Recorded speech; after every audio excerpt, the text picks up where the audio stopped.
We're live. Hey, folks, this is Talk with John. Looking forward to being with you here today. I'm going to be we have my good friend Michael Letts joining me, and he is going to be on the show. He's here live with us. Hopefully, someday we get in actually in the same place. But the problem is with my studio, it's a one-person studio. So it'll be interesting how if we ever figure that out. I think with enough foresight, I'm pretty sure I can make it happen. All right. So let's get to it. Right now, joining me, I have Michael Letts. But before we get into that, we are live here on KMMU. You can see us live on our streams on X, Rumble, YouTube, and always you can go to KMMU.org, MainStreetMediaUtah.org. You can go there and see a number of the other shows as well. So not just the Talk with John show. We have a number of great hosts. In fact, some would probably say all of our hosts are probably better than Talk with John, but that's okay. So the bottom line is, let's get to it. Looking forward to being with you here for the next 2 hours. But before we get rolling anymore, I do want to give out my show prayer and my show mantra. First, starting with the show prayer. I hope my show is a gift back to my forefathers, the founding fathers, and may it be an acceptable token to our Father above. Then the show mantra. Where there is liberty, there is the Spirit of Christ. Where the Spirit of Christ is, there will be liberty. And the greater the Spirit of Christ, the greater liberty will be. Folks, I'm really looking forward to being with our guest here today. Michael Letts is the founder, CEO, and president of Invest USA. Invest US, and you can go to investusa.org and find out more about his organization. His organization specializes in getting active shooter vests to police departments, and he gives them a great deal. So what we want to do before we even get going into things, Dwayne, if you'll play it, I want the folks to hear this video of Michael Letts and what they're trying to do. Not what they're trying to do. I think, America, I want you to understand, it's not just the officer that makes the sacrifice. It's the family. Yeah. It's what they leave behind. And I want America to know this, that law enforcement, first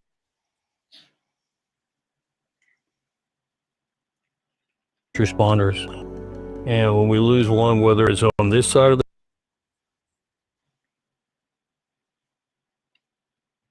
coast or the other of the coast, we rally together. But we rally the backing of you, the American people, because we know how much you care. And so in this particular instance, what Capitol, the sheriff just said, this was an off-duty incident. He didn't have to respond. This is the kind of heart that we have. This is what I keep wanting America to understand.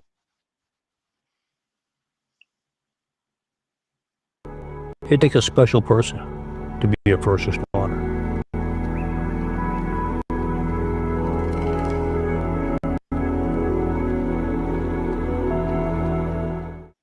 I think, America, I want you to understand. All right. Thank you for playing that. Dwayne, was that buffering on just me, or was that on our side?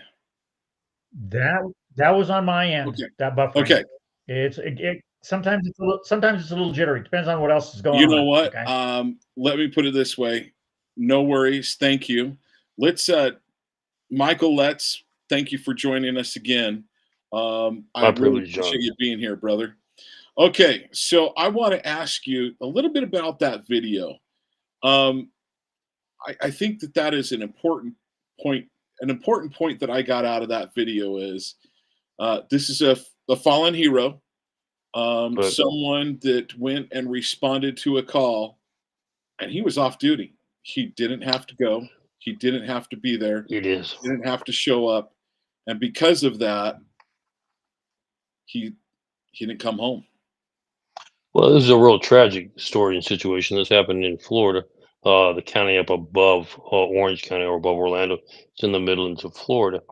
And what had happened in this situation was it was an ambush. It was a setup. A father and two daughters, interestingly enough, were going door to door, creating hell and havoc in their community. The law was called. This gentleman who was off duty happened to pick up the call. He knew he was only a couple blocks away. He responded. He wasn't just him. Two other cops arrived at the same time. The three of them went to the door because of the fact that there were mutilated dogs and just all kind of stuff in the yard. So your first reaction is, what is going on? Are there people that are being killed, tortured, or murdered in the house? We better move in quickly. They moved in and they were waiting for him with long range rifles. They did not have active shooter vests, unfortunately. And so they fired, killed him. But here was the sad part about it. When I say they killed him, they hit him. He started to bleed out. The other two officers were wounded. They pulled back and waited for armament to get in. His wife, he had just gone to the grocery store to pick up like some eggs and milk. Okay. His wife calls him because he's sitting there.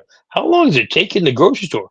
One of the women answers it and says, "I just shot your husband. You can get to listen to his last breath." I'll use all kind of foul language I wouldn't dare use on the air. And it was just shocking to that wife to have to hear her husband's last breathing. And they deliberately did it. And here's what the point that I was making in the video. He didn't have to answer the call. It's interesting. I was on a show, I think it was yesterday, and they were asking, what makes a great cop? How should we get? Who should we be recruiting? I said, well, the key thing you need to understand: a great cop is one who cares more about others than he cares for himself. And he cares about his people. He cares about his community. That's a rare combination to find, but we're blessed in this country. We have a lot of people that want to do it. We took the last 4 years trying to destroy their image through mainstream media, through an administration that tried to portray them as being demons, villains, etc. But the truth of the matter is that's the farthest thing from reality, because what this particular video illustrates, and it's not just that. I tell people, and this is, I've asked the Trump administration to help me do more, because of the fact that we have got to let America know that these are the true heroes, not the ones running up and down the football field. These are the kind of men and women who we pay them squat to begin with, okay? But they take the little that they have. They stop a vehicle with kids bouncing around the back seat, saying, your kids are not safe. They're supposed to be by law in a car seat. And the respondent says, I lost my job. I'm just trying to figure out how to eat. And these officers will call for a couple other units. They'll take them to McDonald's. They'll pay for it to make sure they're fed. And while they're doing that, another officer will run to Walmart and buy 2 or 3 car seats, all out of their own money. This is not government money that, there's some pool slush fund that we can take whenever we want to, all out of their own pockets, taking away from their own families to help for somebody else. That's the kind of heroes that we have every day. And I want America to see this is what we really have. It's about time we show them the respect and decency that they deserve. And you're putting together something that's doing that, right? We are. No question. We have a number of shows underway. We're doing the filming. We have one TV show called God Saves. And what is that one about? We highlight officers who have been shot in the line of duty, some of those who didn't make it, and their families, and who would have survived or would have been better off had they had an active shooter vest. And not only are people riveted by the circumstance, because every shooting is different, John. And not only are they riveted by the circumstance, but we go in further. How did it affect the family, the unit family? How did the kids react when they know their dad? They got the call, officer down. And is he going to make it? Is he not going to make it? And how does he go back with his job? Would you feel comfortable going back into that job after you almost didn't make it? All these kind of things are kind of explored and analyzed, and we see the real value of what we have. And that's what the show God Saves. We have a second show called Bulletproof Run, and we're going to engage the community to do that. We're going to small town America. Yeah, we're going to go big town too, but small town America is what I call it. We're going to pull up. We've got all kind of celebrities that are joining me, all kind of features, and we're going to engage the community. Come out for what we call a hoedown. We're gonna have a big old barbecue, a big old little prepared meal on the grounds, involving our law enforcement and first responders. There'll be games. If you remember the show Gladiators, we'll be setting up obstacle courses. The police can challenge the fire department, or the community can challenge any one of those agencies, it's just going to be a great day. Why is that important? Because at the end of the day, John, I want you to walk home with your family and say, man, that was fun. These guys are just like us. They're normal people. I want you to see that the connection of what it takes to be a first responder and just how down to earth they are and how much they really care. I want them to get a better feel and a sense for who they're serving. This is what's going to change the morale because we have the lowest morale in history. We have the highest suicide rate in history in law I want to enforcement. tell the story of a local first responder, somebody that's in one of the PDs here in Utah. He actually happens to be over the SWAT. I know him personally. And there's a lady in my church. He happens to be in my church. A lady in my church who has had a child who's had drug issues for a good portion of her life, unfortunately. In fact, this lady's in her 60s, just lost her husband to cancer. He battled it, I believe, 3 times, and the 3rd time it got him. Lost him about a year ago. Her daughter was pulled over she's probably in her 30s, 40, maybe 40s, was pulled over, unfortunately, and she had drug paraphernalia all through her car. She called up her mom and said, hey, I got pulled over. The judge said I could take a day to get my affairs in order, and then I'd have to come to jail.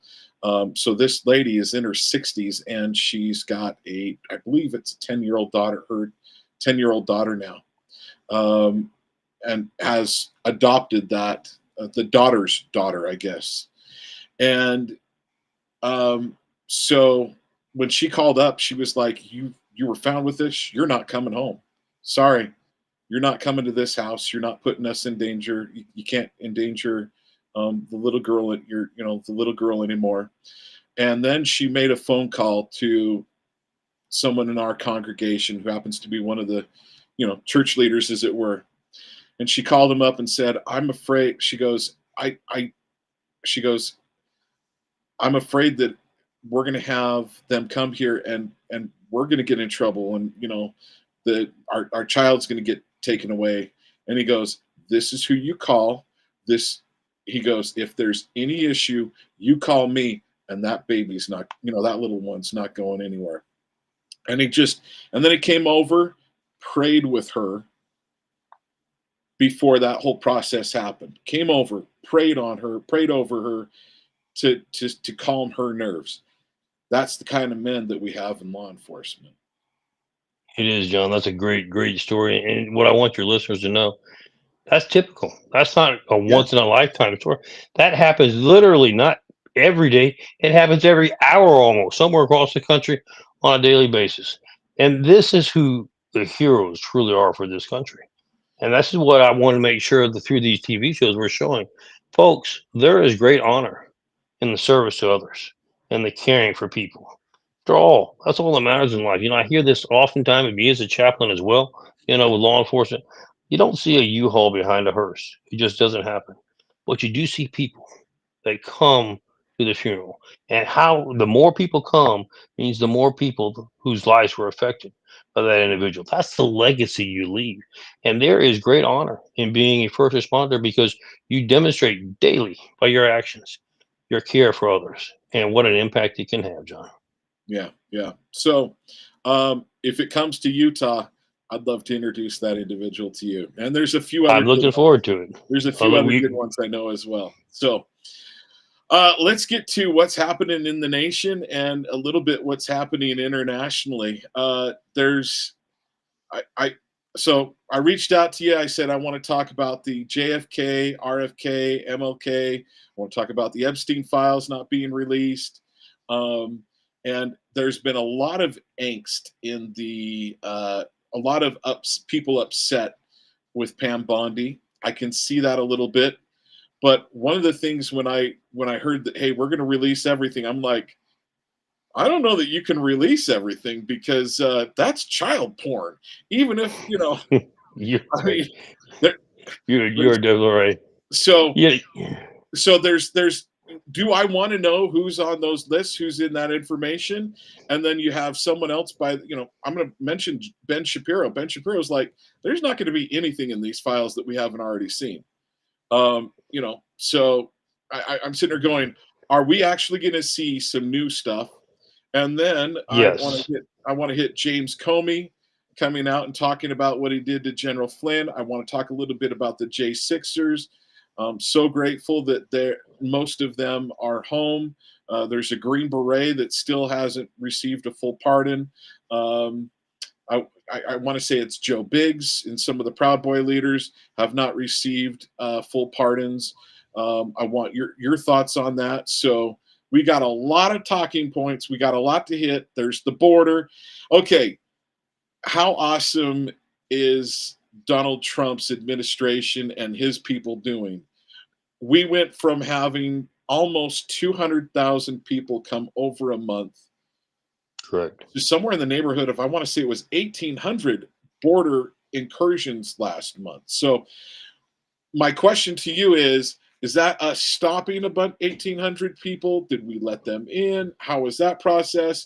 And then I'm sure there's a bunch of people still trying to get through. So, Well, if you look at the statistics, here's where it was when Joe at his prime.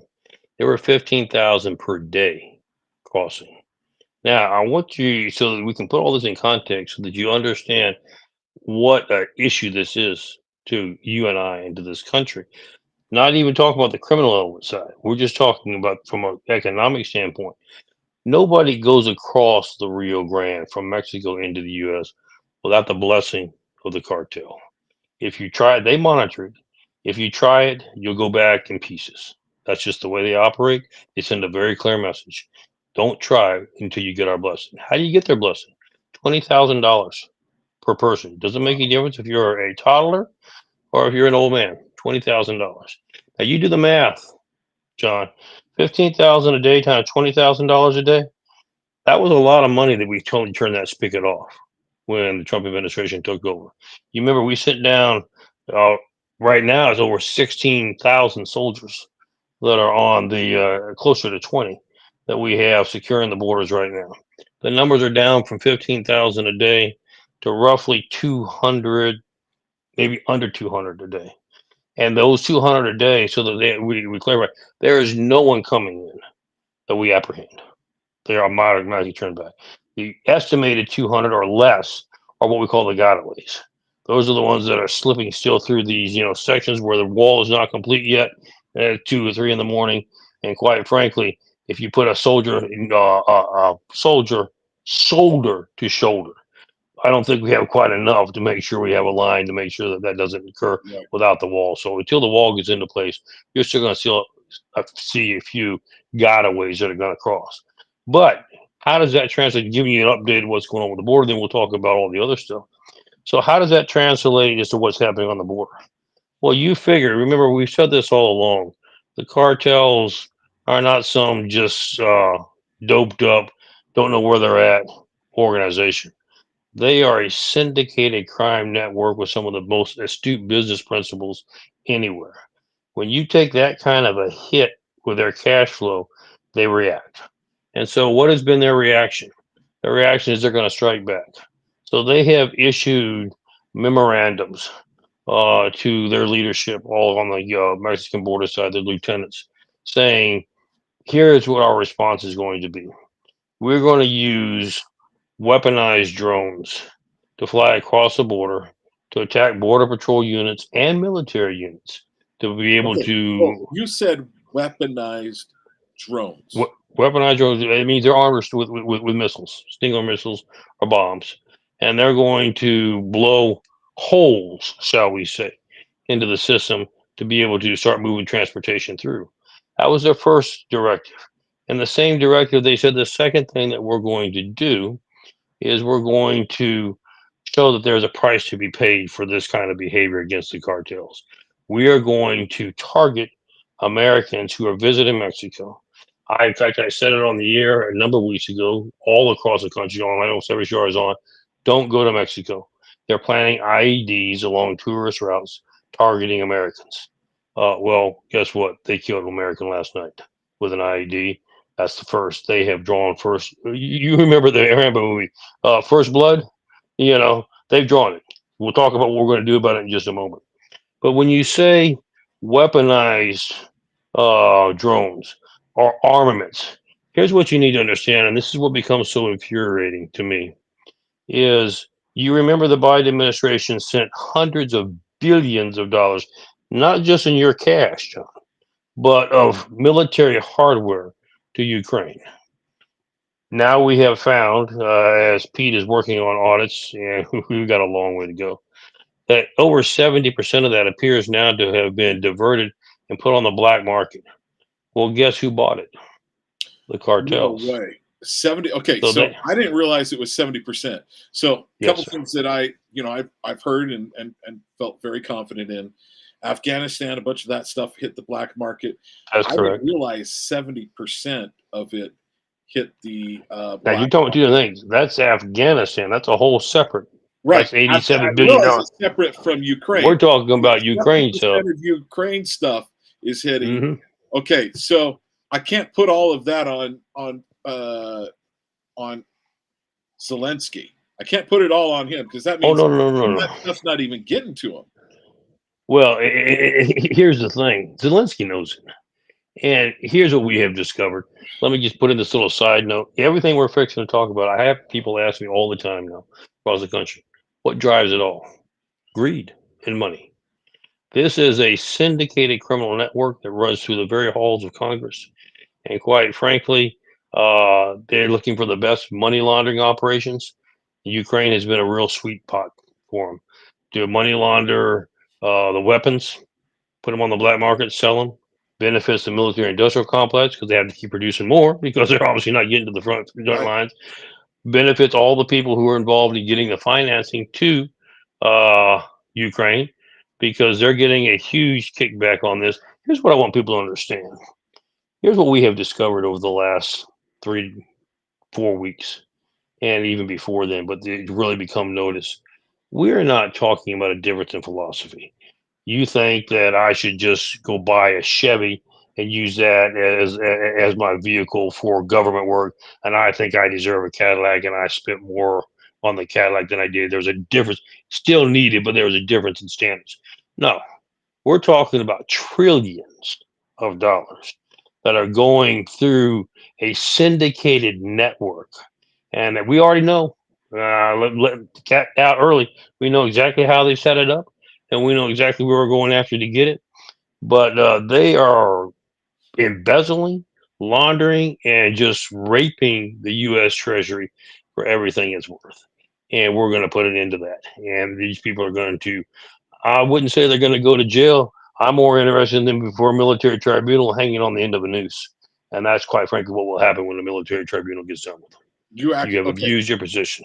Do you think that we still are going to have you think that what would you say the likelihood of us having some military tribunals on this?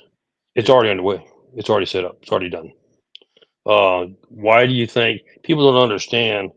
Why do we have 30,000 beds at Gitmo? People say, "Oh, that's just a prison." No, Gitmo is a military installation.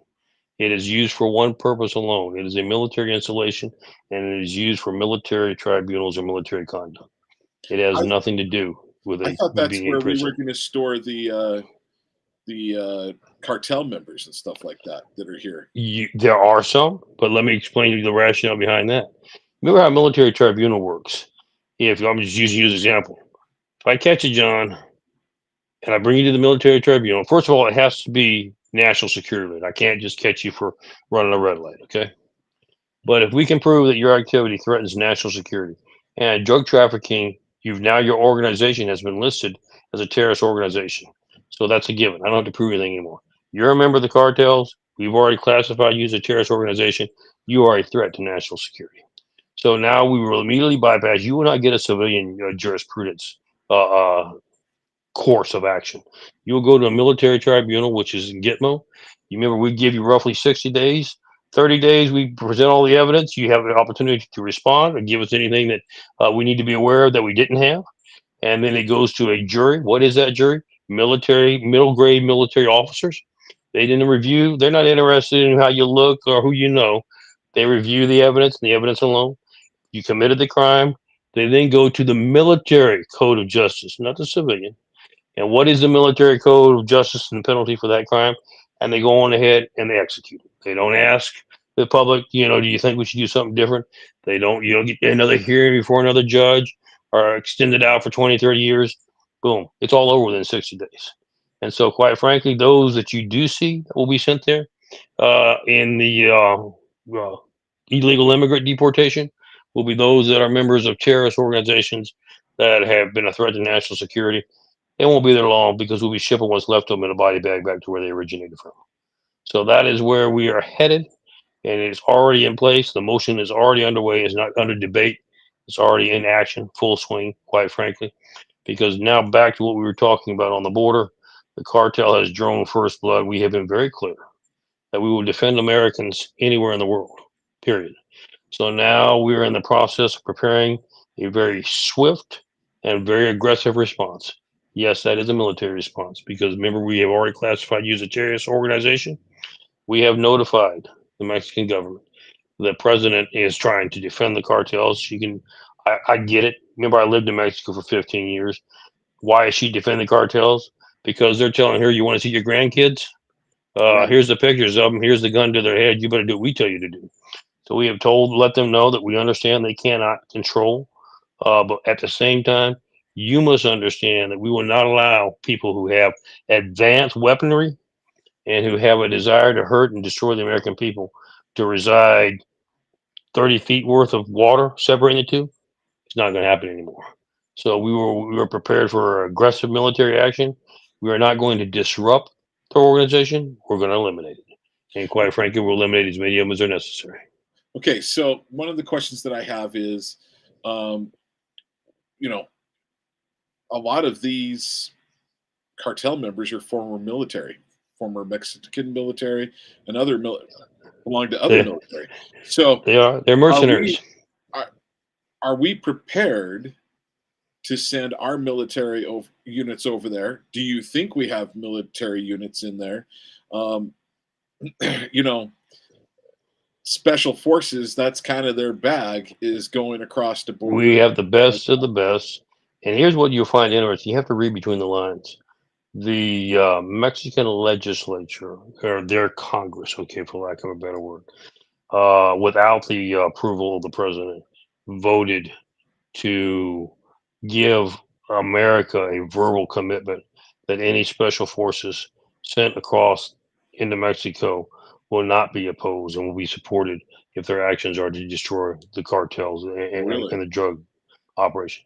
This is I'm speaking in past tense now.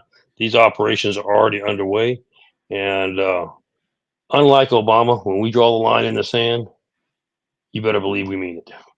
And in the next 48 hours, you're fixing to find out just how much we mean it. Do you think that we will see actions in Mexico in the next 48 hours? Is that what you're hinting at? Actions already underway. We will do it. We're not going to try to push a spotlight there, but suddenly there are going to be a lot of drug operations that are leveled and a lot of drug personnel and cartels that just disappeared. Okay, so I got a question for you. What are you hearing has happened with a lot of the Chinese Chinese aged military men that were here in the United That is States? still a threat. There's 100,000 of them. There's 20,000 on the border in Panama. And quite frankly, that's a whole nother issue because they were attempting to take over the Panama Canal. Panama knows that we were serious. They broke that contract. They gave the contract back to the United States. They're being very gracious. They're going to give us a great rate. But at this particular time, John, President Trump feels like, nah, we lost 30,000 lives in its construction, and we more than paid for everything that was done there. I think it's ours, and I think it's probably better if we just go ahead and take control back. And we don't need to lease it. You don't need to lease it to us. We're not going to lease it from you. We're gonna take it back, and that's where we're headed with that at the moment. Whereas China is adamantly opposed to that because that was one of their key factors in keeping us from being able to support Taiwan, should something occur. Because if you close the Panama Canal, it adds 14 days to moving fleets Right. from one ocean to the other. So China is not very excited about what we're doing now. But you remember, we have 100,000 that we know of here illegally that have been relocated all across the country by the Biden administration. You and I, by the way, paid for their air transportation to put them where they're at. We know that a great many of them have been located next to key infrastructure locations, power Right. plants, sewer plants, water plants, Military farmland, bases. military bases, food processing centers. They still are poised and able to create a great distress on this country. If they are turned loose, we are aware of that, and that is our next. First of all, get the drug dealers and the child sex traffickers and terrorists off the American soil. We're putting them in chains, by the way, in shackles, shackling them to the floorboard of a C-130 and sitting in the back of whoever it is they came, not giving them any choice. And once I that is think we need to. accomplished, I think we need to see if those C-130s can go upside down. What do well, you I say? think what we're thinking about doing is, those cargo doors Doors. have a Oh mind yeah. of their own sometimes. Sometimes they'll just pop wide open, You never know and when one of them is you going to know, pop open accidentally, right? and then it just all shows out and goes out through the back. I mean, it just it's not our fault, just the way it happens. But so you were Now, going to now see that that's we're an gonna aircraft mishap that I would not have a problem with. And let's just have one or two of those happen. And Pete Hegsted could be like, oh boy, Air Force and Army, you guys, oh, we're gonna let's go have a nice lunch and we'll figure out if we can figure out what happened. That happens once or exactly twice. happens. I guarantee you, every single bad guy that is part of the cartel is going to be like, I don't want any problem with that. You just open it over the ocean. Hey, it's over international waters. We gave Exactly. you a chance to swim. And my point directly, should you survive the fall, you're free. Swim. Of course, it's going to be a long swim, and there's a lot of sharks over there, and, off of Baja, Mexico, great whites, for that matter. But hey, or at least you're giving you a fighting chance. But you will see that is underway. We're going to have to then go in and address the issue with China directly. But here is what we were sending a message to, because I had on another show I was on earlier today. The question was raised, well, if you're going to commit special forces off American soil, who's going to take care of those that are going to decide to go rogue on American soil? And we are assuring the American people we have enough capability from not just special forces, but the Marine Corps is an expeditionary force, and them boys are crazy, just like the special forces are. And we'll make sure there's plenty that are left behind here to make sure that should somebody decide to go rogue in this country, that we are able to quickly put that down. I was asked the question, are we going to be a military state? Absolutely not. But we have allowed this country to get in such a disarray and such a bad conditioning that we're going to have to do whatever is necessary to secure our freedoms and to secure our liberty and to make sure that we deal with crime and bring it back to a position to where Americans can feel safe again. And yes, we are going to be using the military to establish that baseline. Once we're there, then hopefully, we can do what we used to do in the older days. Law enforcement should be able to handle it. But we should never get back into this position ever again, John. Well, okay, this might sound a little bit morbid, but I'm hoping the cost of having little children, the cost to have a little child as your sex slave, I hope that cost has gone up very high. I hope it's like tripled and quadrupled. And the reason why is that means the supply is going away. That's what It I is going want on. is I want it to become more expensive. I mean, I want to get them all. I think that has been something I've been very clear about. That is, and I'll tell you, okay, so what is my number one issue right now, Michael? I'm going to tell you my exact number one issue. I believe there is satanic ritual sexual abuse of children happening in the United States. No question. And when I say satanic ritual abuse, I mean organized satanic ritual abuse is happening here in the United States. I believe it's happening right here in the state of Utah.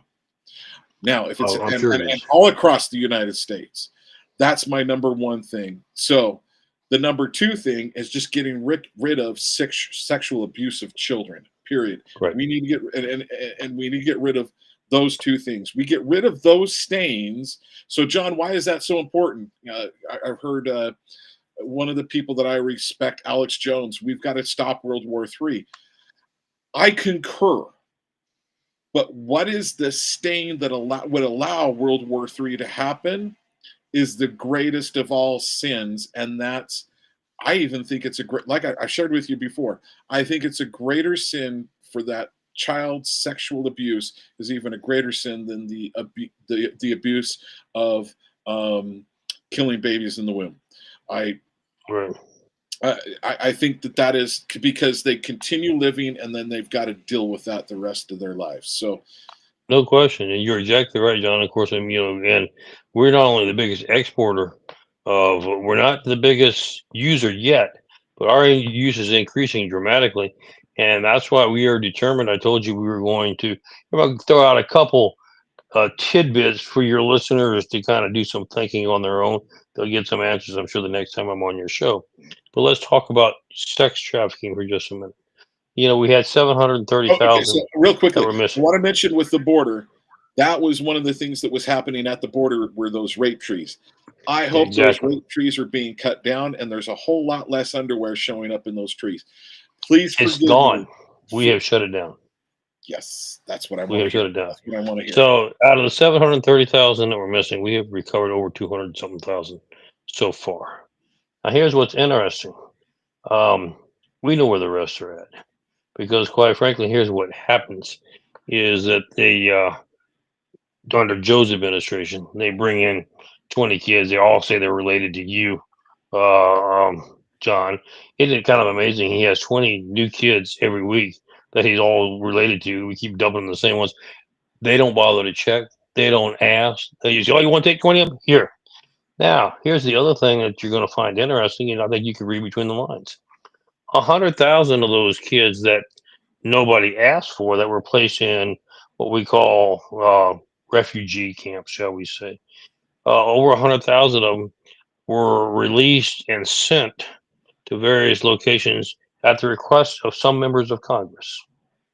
And we know that out of those 100,000 that were requested, the majority of them turned up on the dark web a week or two after for sale. So obviously, when I told you the syndicated crime network runs through the halls of Congress, God have mercy on them because we're not. Well, we've talked about that before. I'm like, there has got to be. Okay, so we're talking about some big names that everybody in America will recognize. I told you, I said, I guarantee that there are congressmen and women. I'm going to say men and women getting money from the cartels, both on state, local levels, especially there close to the border. I believe also in Illinois, in New York. I'm going to bet even in here in the state of Utah. Okay. Yeah, I mean, you're talking about senators, House members, even members of in administrations and cabinets in the past. Right. That and again, people need to understand we're talking about one of the biggest between drug trafficking and child sex trafficking. That is one of the biggest money making operations in the world, cash flow. So, and remember, I told you initially when we started this conversation, these are not doped up, drug hazy people. These people know exactly what they're doing. They know how to run a business.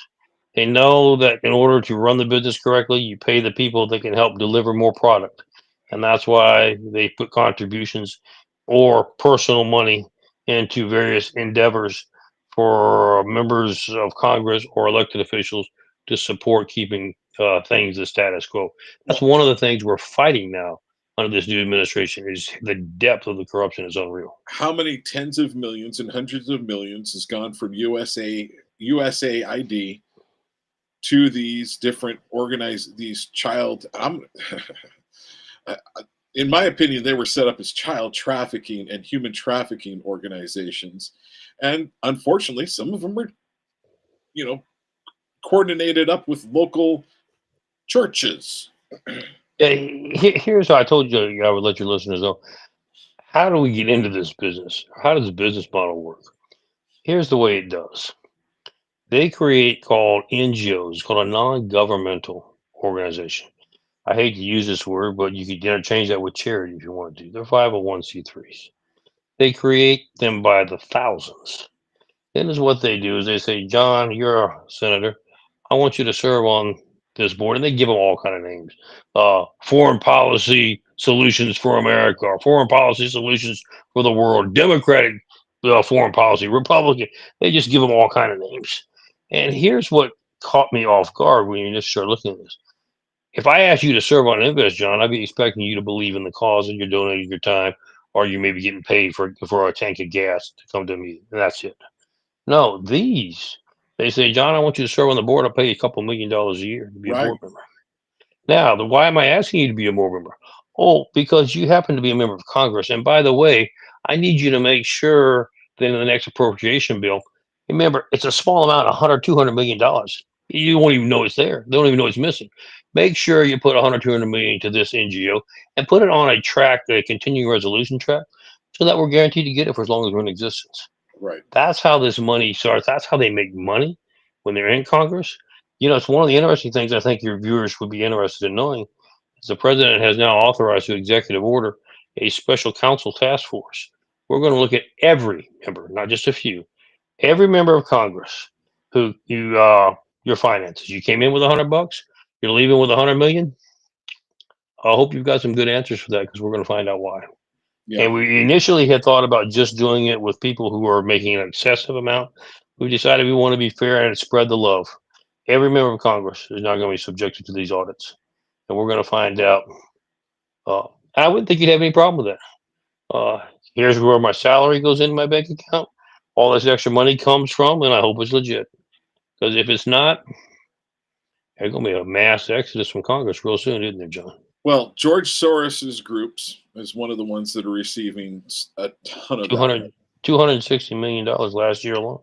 And no wonder why the Democrats and the mainstream media were chirping so loud, saying, "How dare you go after USAID?" Now, okay, so why does the Democrat mainstream media care so much about USAID? Well, quite frankly, because what we found out totally caught us off guard. Can I give you shocked my us. thought real quickly, and then I want to Yeah, go ahead. I'm going to tell you. So, what I want my listeners to understand is that the mainstream media is all about access, and the more government workers you have, the more access you have to inside information, which helps you become more well known, helps you promote yourself, and help promote the different stations that you're on. When you take away those government workers, they can't feed you information.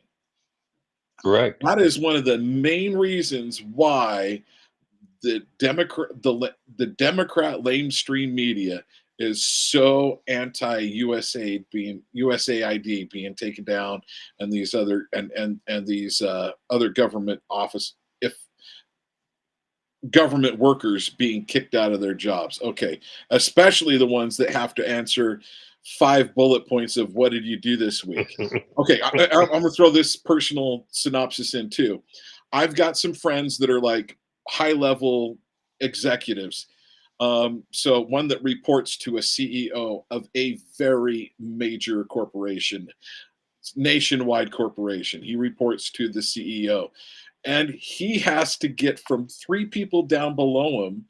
They have to report to him 5 things that 3 people down below them, all the way to the bottom grunt, are. They have to give 5 points, and sometimes it's 5 points a day. Okay, all right, I'll shut up. Well, you're exactly right. That's part of it. Let me tell you the thing we discovered. The other part shocked us is USAID, among others. We're paying them the media, Associated Press, all the NPR, all the liberal organizations. We weren't paying them a couple $1,000, hundreds of millions of dollars. You say, well, that's illegal because you remember there is the freedom of the press. You can't have freedom of the press when the government's paying you. I mean, Right. if you're getting paid, you're expected to then. So Yeah. how do they get around it? Well, here's a little sneaky way they did it. They said, okay, you can't give it to the John Twixel show, but you can give it to the John Twixel Insider Information Show. And we have a subscription rate, $100,000, open to anybody, but who's going to pay $100,000 to get the inside information about what I'm thinking before each show and what my thoughts are going to be on the topics ahead. And they would buy 2,000 of these memberships for what? And that's how they would get you hundreds of millions of dollars out of these. And of course, that is why the mainstream media is so indebted to report Right. and to make sure that the narrative is exactly what the liberal left wants it to be, because they're being paid by you and I, our tax dollars. And that, again, is not only unconstitutional, that's fraud. That is fraud. And So that's just one wonder, small. no wonder why they have such issues with that information being released, right? Exactly. They're going nuts. We'll talk about fraud, and we're going to get to the Epstein thing in just a minute. But another, just I want your listeners to understand just how bad the situation is. Why do I want them to understand? Because I want you to see that commitments were made by the administration, but commitments are promises are being lived up to. But understand, it is not quite as simple or easy as perhaps we had envisioned when we first launched on this. Let me give you a classic example. One, the Doge Committee took a look at one issue with Medicare and Medicaid. We haven't gotten into the whole medical or HHS or anything along those lines. Just one, Medicare and Medicaid. We have discovered 2.75 trillion, not billion, trillion dollars has been misappropriated. You said, what do you mean by misappropriated? 2.75 trillion is being sent out of the country. I'm sorry, John, but if you're not an American citizen residing in America, you don't qualify for Medicare and Medicaid. That's the first thing. So why is it going out of the country? Second of all, I can see, well, we thought John moved, and he thought he was still entitled to it. 2.75 trillion of that kind of money overseas? No, what we are finding, folks, is, as I mentioned earlier, this is a organized, syndicated criminal network. And I promise you, there's not 2.75 trillion people across the country, each getting a dollar check. These are all going into central pooling locations and being cashed and collected by this organized criminal network. And how is it being done without being exposed 20 years ago like it should have been? Because of the fact, remember, these NGOs are part of it. Everybody's paying the people that are supposed to be watching your tax dollars in the budget they're supposed to be passing every year. And instead, they're using that process to make sure they get their share. And that was just one. There are so many. I get nauseated every day looking at what we're uncovering just within a matter of hours per day. Well, one of the biggest ones that I thought was the millions of people that are receiving, the tens of millions of people that are receiving Social Security checks when they're over 100, over 120. We have someone supposedly, if they were alive, 300 years old is receiving a Social Security check. Yes. Where's the fraud that's going to? And that is just the tip of the iceberg, John. We just started looking into that one. Hold on to your hat, because there's a lot more coming out there. Wait till we get into the Department of Defense. Here's your biggest fraudulent enterprises: Department of Defense, Secretary of State, Health and Human Services, and the medical system. Those are the biggest to begin with. But every agency is just phenomenally abusing the American tax dollars. Well, let's get to James Comey a little bit, and then morph that into the evils that I think are going on there. Let's talk about that and how that affects the Epstein files. So it's interesting. So General Michael Flynn, was put in. Great friend. Mike's a great guy. Had a what would be the proper term? He was ramrodded. He was the director. He had been tapped to be the director for NSA. Was there for less than a week. James Comey is trying to figure out now. Let's give your viewers a little background so they understand what the significance is. Mike had been in various administrations, especially the Obama administration, in the security complex. He knew where the bodies were buried. He knew who was doing what and who wasn't, and what the illegalities were. So because of that, Obama, it's interesting. When Obama left office and he met with Trump on the first time he was elected in 2016, when he received Trump at the Oval Office in 2017, he says, "I've only got a couple pieces of advice to give you. Watch out for Michael Flynn. If there's anybody you can't trust, you got to go after. You better keep an eye on him." What he should have said is, "He's got the goods on me, and I don't want it coming out. So help me out, and make sure it doesn't." So what did he do? Obama had, of course, he had appointed James Comey at the time to be the director of the FBI, and because of that, he was indebted to James Comey was indebted to Obama. So he said, "Look, just because Trump's the president now, we got your back. We will do everything we can to be obstructionist, and we'll see what we can do to create impeachable offenses. See if we can't get rid of him."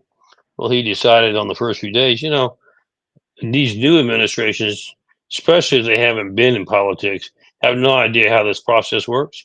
I'm just going to send a couple of agents over. He did two things. Even before Trump got elected, Okay, now I want to pause right here, folks. This isn't Michael's these are all speculation. known, documented facts.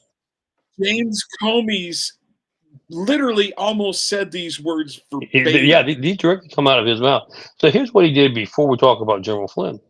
During the campaign, he says, this guy is just crazy enough, talk about Trump, that we got to make sure he doesn't get elected. I'm going to send two female agents that we call honeypots. Now, what is a honeypot for the Bureau? That is an agent who will exchange sexual favors to be able to gain position within an organization to gain access to information. Okay. So this is something I wanted to ask you about.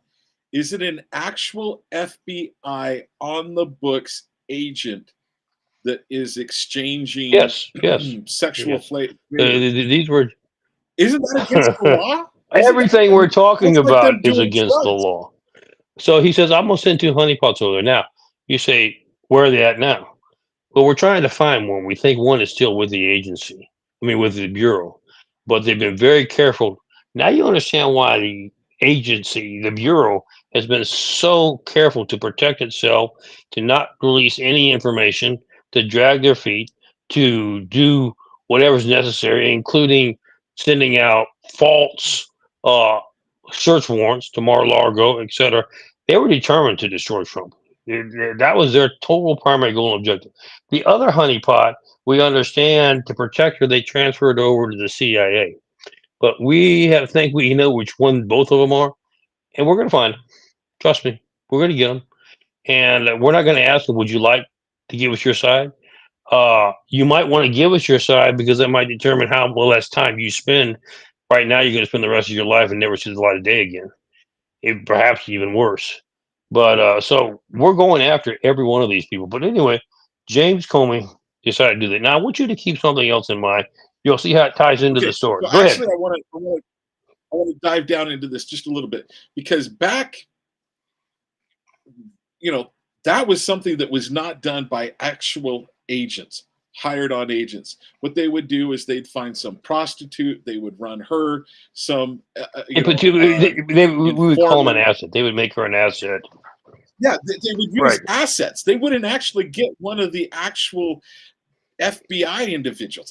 That's the thing that surprises me the most. I'm like, they actually have agents that do this, and how do you go? Okay, one of the things that I want to know is how in the world do you have that conversation with an agent? Are you willing to do this? Because isn't that getting you, that's something that HR can get. You can get in big trouble with that. They ran their own HR. show, and they ran their own playbook. And quite frankly, so you had James Comey doing that. What I was going to say, interestingly, just want to keep this in the back of my mind because we're going to come back to it. When James Comey was director of the FBI, he had his daughter appointed as a deputy or assistant U.S. attorney in the Southern District of New York. She happens to be over some really That's what we're fixing things. to get to. Okay. But anyway, so you got James Comey doing this. Now that the Trump gets to be president because the little honeypots, I'm not sure what all they got, but they ever didn't get enough to make any cases. So now he gets elected to the presidency. So James says, I'm just going to send some agents over there. Even though this is how the process works. You and I just can't walk into the White House.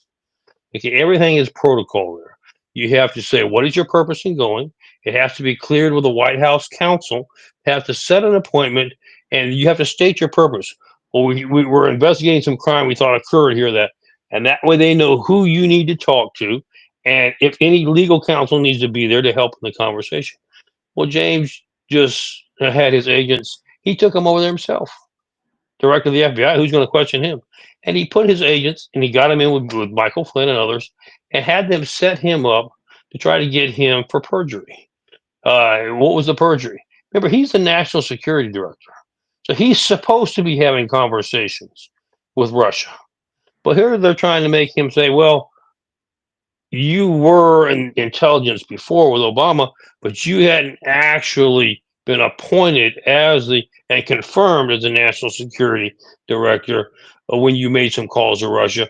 There is I think it's called the Buchanan Act, where you can't be involved, That sounds right. and so you possibly have broken the law. How many conversations did you have? Well, they're catching him so fast. He doesn't have legal representation there. I think 2 or 3. What were they on? What exactly did you say? He should have never answered a single question, but he did. And of course, they're sitting here recording and writing. So later they come back and say, you said you talked to him twice. We found out it was actually 3 times. You lied. You perjured yourself. And by the way, if that's not enough, we think that your son may have been involved. No, he wasn't. We're going to say he was involved anyway. And we're going to arrest him. And we're going to try to put him in jail as well. Well, when you start doing that kind of stuff, what do you think a father's going to do? That's what happened to Jim Flynn. And that's why he that's why he said, I'm guilty, because they were going to go after his son. So that's why he did it. Not because he was guilty, but he's like, I can't, I have to protect my son. You're exactly right. And so back on the story, here's what's interesting is now you've got Jeffrey Epstein.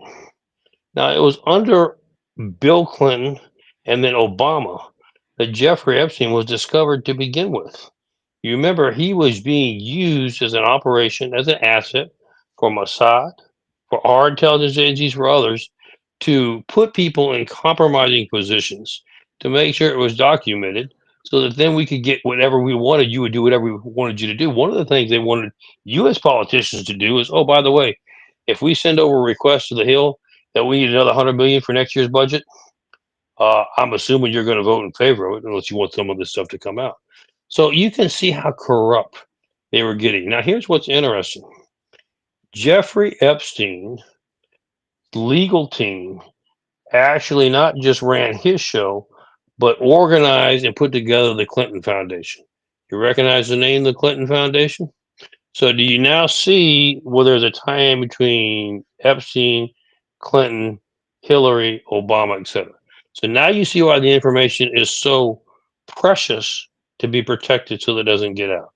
So now let's get back to Pam.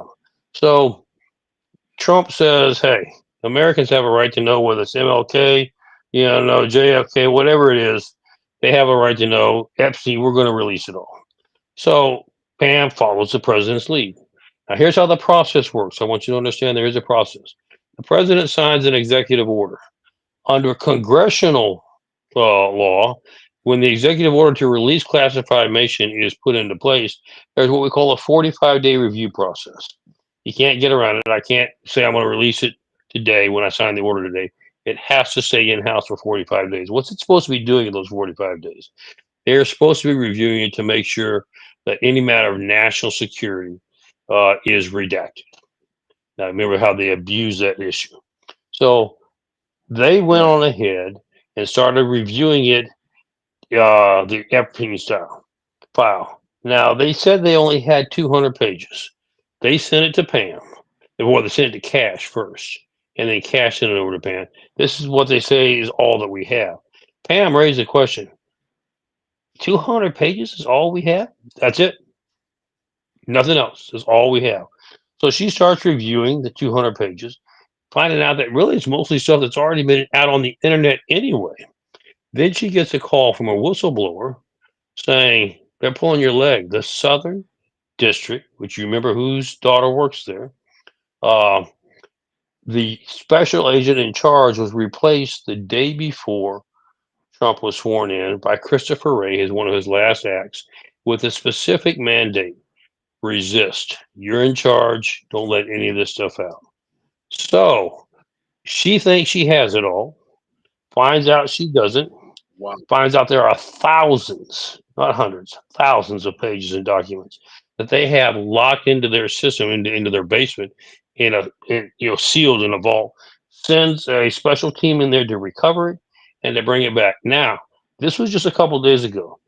They are reviewing that as quick as they can to get it out. Here's what we have the assurance from Pam and all is they're they're going to be very liberal. What they will not be very liberal on is victims, because you don't want to victimize somebody's rights unless they give authorization to have their information reviewed.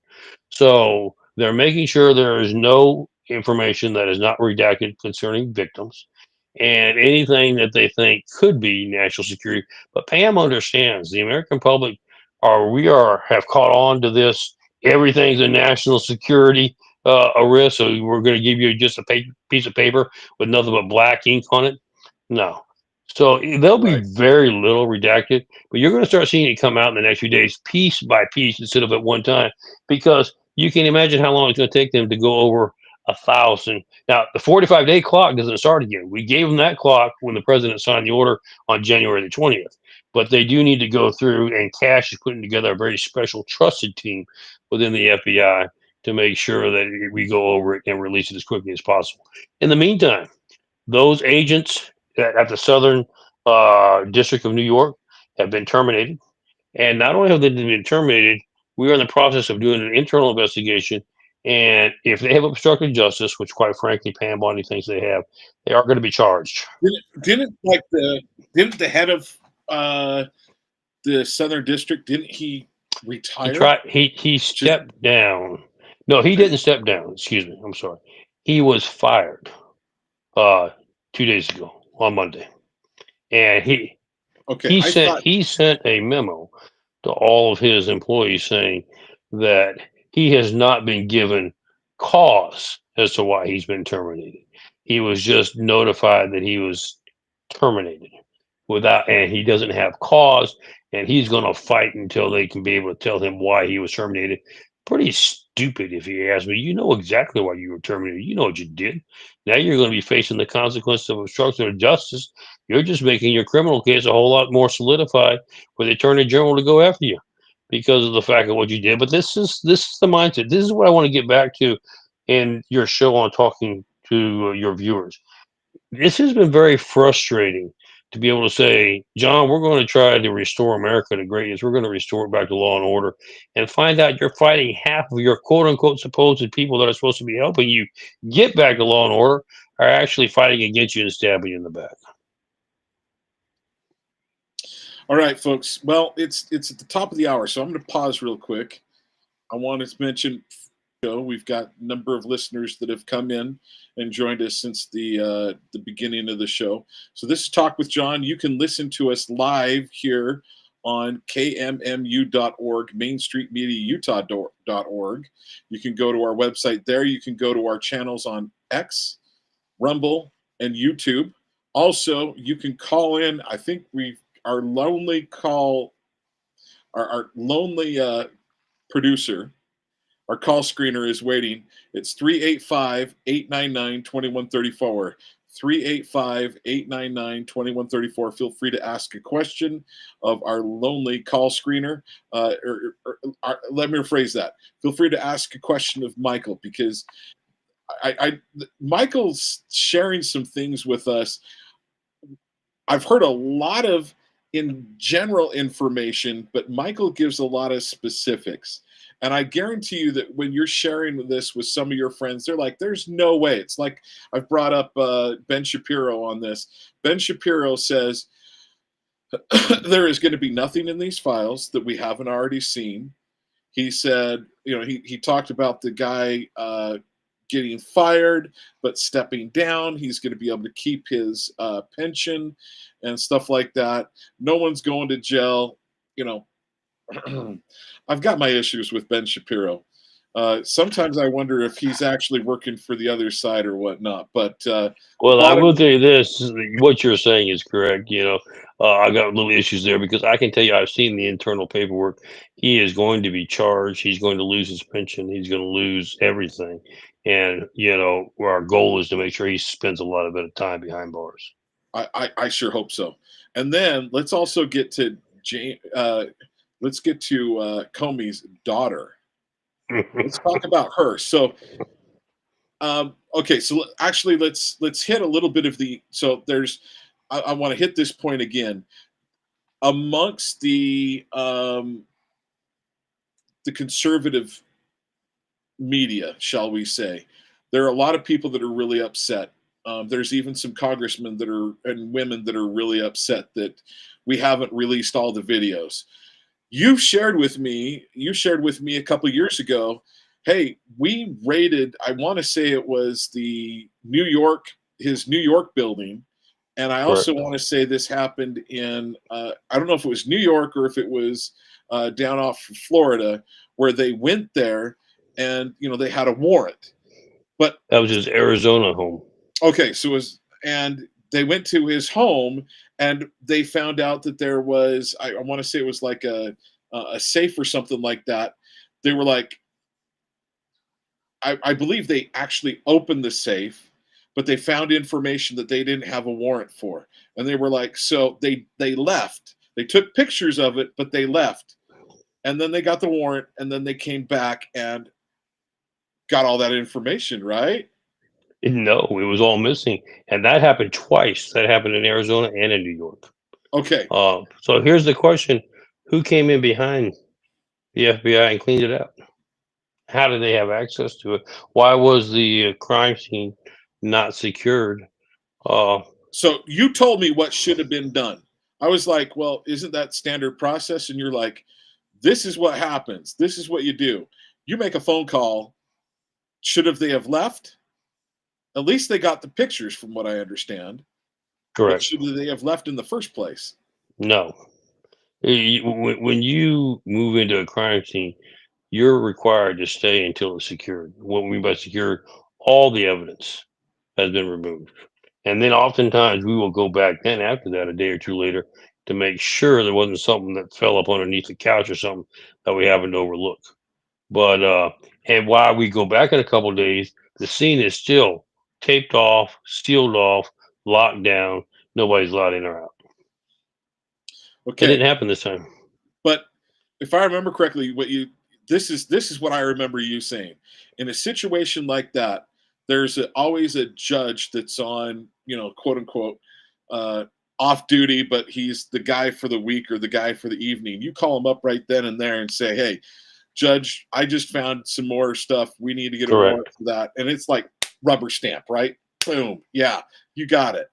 And you don't Well, leave. exactly. And that's what they do. We have a judge on standby. There's always somebody on the online 24/7. And quite frankly, they had to have gotten warrants to say we're going to search the safe. Now, here's the interesting part about it, John. You could always argue that I was looking for your phones in the safe.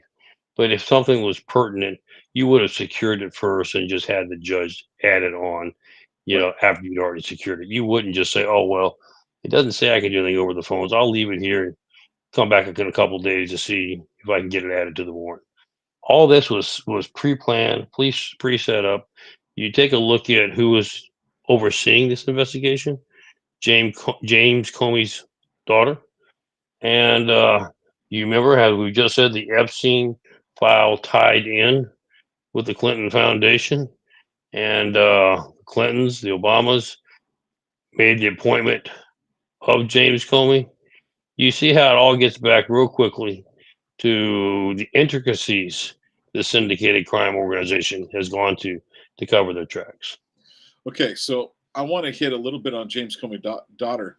She seems to have sat on stuff. Okay, actually, before we do, supposedly there's rooms full of videos and things along those lines. That is a fact. That's not supposed to. That's a fact. Okay, so that's a ton of information that has to be released. Correct. I do not want to see. I want to see headshots, just headshots. Let me be clear, of these men and women that are doing things that they shouldn't be doing. And then I want those put on posters, FBI's most wanted, and then I want them perp walked. I agree wholeheartedly. I think it should be more than perk walk. This is where we talked about military tribunals. You're talking now about a matter of national security. You say, how does it become national security? If you're a key member of the U.S. Senate, key member of an administration, key member in a cabinet, or if you happen to Former be president a in a dress former, wearing red hills. yeah, if you're a president, if you're a former president or a current president, that is national security because you have access to intelligence briefings that can be extremely damaging if fell into the wrong hands, and you're now compromised. So that is national security. So it does fall under a military tribunal, which is exactly where this is going to be headed to. And I'm sorry, just because you have the title of former president is not going to do you a whole lot of good in the future here. I did not. Have you seen that video that's floating around on X? I did not have sexual relations with those little children, but if you equal up all their ages, it was over the age of 18. That felt that way. It's a okay. Black comedy, but it was good. It was golden. Yeah. So I go, so James Comey's daughter has been in high positions, and it's like she's been sitting on these things. You know, she's been sitting on the information.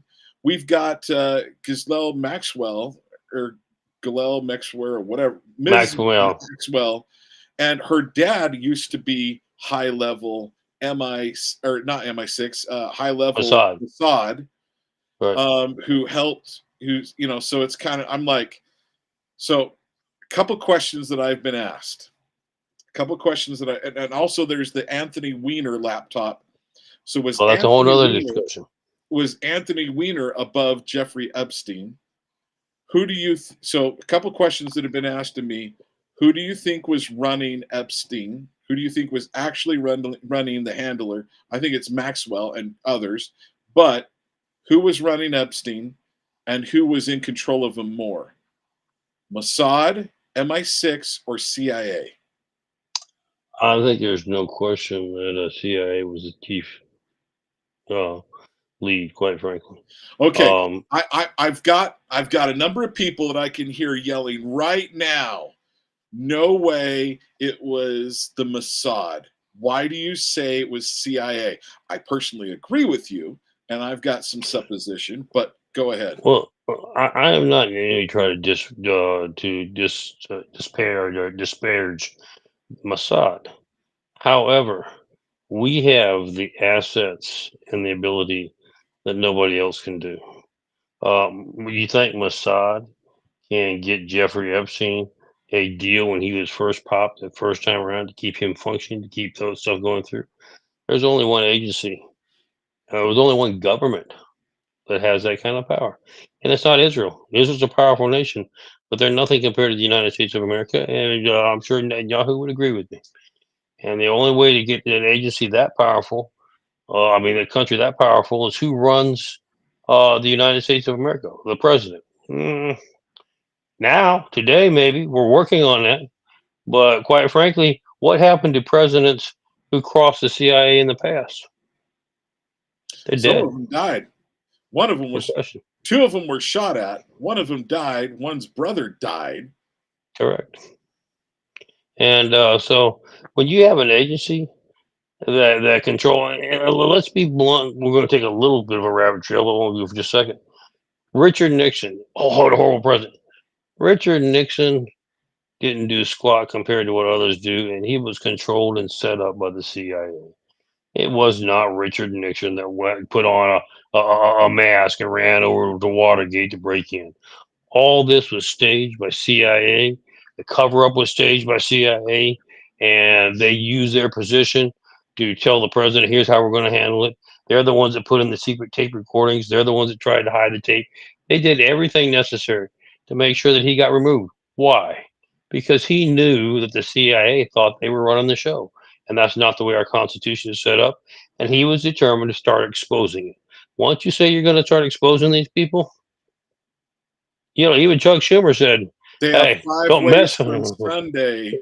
to 6 ways take from you Sunday out. to make sure exactly, and that proves to be true. Although this time now, I think it's a cat with 9 lives. They're on their 9th life this time, and I don't think they're going to survive.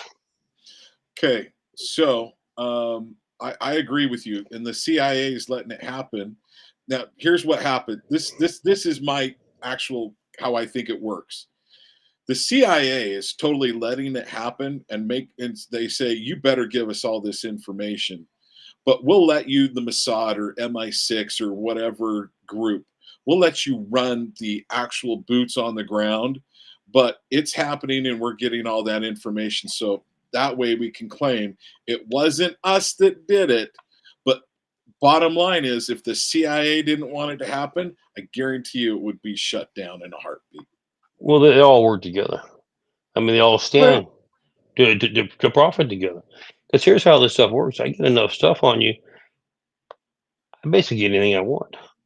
I mean, the CIA, you got to understand how they became so powerful. The CIA began to run rogue or covert operations in Vietnam. How much do you think all the opium got here from Vietnam onto the American streets? The CIA ran those operations. I can go from time over so many different operations, rogue operations that were moneymakers. You think they gave the Treasury? Oh, we just made $100 off of selling drugs. Here, put that in the Treasury. They created no their own way. accounts. Yeah. They've got their own funding. So it's basically kind of like, we're going to do the job. If you support us, we're going to work with you and make you look good. If you don't, we're going to take you out because we have the resources to do so with or without your budget. And that's how they have operated. Now, I want people to bear in mind, we still, as we speak, as you and I are taping this show, we have a lot of agency personnel that are not on board and who are doing what they can to be disruptive. Remember, I just made the comment, little honeypot from the Bureau was sent over to the agency. Why do you think they took her? And why do you think they're coming for her now? They have, we have a deep, deep corrupted, syndicated network here that I'm just encouraging your viewers to understand. I'm the kind I like to snap my fingers. It should have been done with a snap of a finger. This is going to take some time, John, Why is it taking so much time? because they are so entrenched that they're figuring out how to circumvent, block what you're doing. Here's how it works. You remember you've had enough of the liberal element to appoint enough judges. They know who will do their bidding. And so they get a judge. And I want you to be aware of this, that Pam Bondi is working with the House Oversight Committee to prepare impeachment orders for the House to consider on a lot of these federal judges who are issuing orders. Let me just use an order real quickly that was done. A federal judge had told the president he didn't have any choice but to continue to fund the foreign aid for USAID. He couldn't make those cuts. The Constitution clearly delineates the chief executive officer of the country is the president. Congress approves a budget. He implements how it's to be spent. So if he says, I'm not going to spend this money, thank you for approving it, but I'm not going to spend it, that's the end of discussion. And the judges, no, no, no, we're going to make you do, even though it's not constitutional, we're going to make you do it. And that is why we are moving forward to start impeaching. We're having to go after our judicial system as well. It has been corrupted all the way from the top to the bottom. So back on your question about the agency, they know that all they have to do is, okay, if you want to act like you have some legitimacy to your government, we're going to just throw up roadblocks. We're going to get a judge say, nope, can't do that. Yeah, it may take you time. You may get it overturned, but we're going to block your progress there. And that's just one example for 30 seconds on one day. They're doing this constantly all day long, everywhere they can get away with it. Now you see the goal for them is to make you so frustrated, John, that you just say, all right, I cleaned up for the first 30 days. I'm done. I'm not going to sweep the floor again. Let the next guy sweep it when he gets here. We're just going Well, to ride it out. I want to give out our call in live, folks. Right now, 385-899-2134. That's 385-899-2134. ask Michael your questions, and we can even go a little off topic, folks. Bottom line is, Sure. Michael's got a lot. We've covered so much territory over the last 3 years that we've known each other. Might even be 4 now. I guarantee you, there's pretty much, when it comes to what's happening domestically, there isn't anything I don't know that he has a little bit of knowledge on, to a lot of knowledge, but especially when it comes to all this dirty stuff that's going on in the government. Okay, so how should Kash Patel and Pam Bondi handle what's happening right now? Of course, Cash has brought in Dan Bongino as well to be his deputy director. But here's where they're at, and this is what we have discussed. You don't know who to trust. That's sad to say, because initially I was defending the Bureau, and I was saying, look, it's just the key leadership personnel. The field agents are fine. Let me just give you an illustration to shoot myself down. We have had in ICE raids. You remember we're putting together and we're targeting the cartels, human sex traffickers, child sex traffickers, and terrorists. And the last 6 or 7 raids, we went out to make the raid, and not only were the people not there were protesters already lined up. They knew we were coming. Right.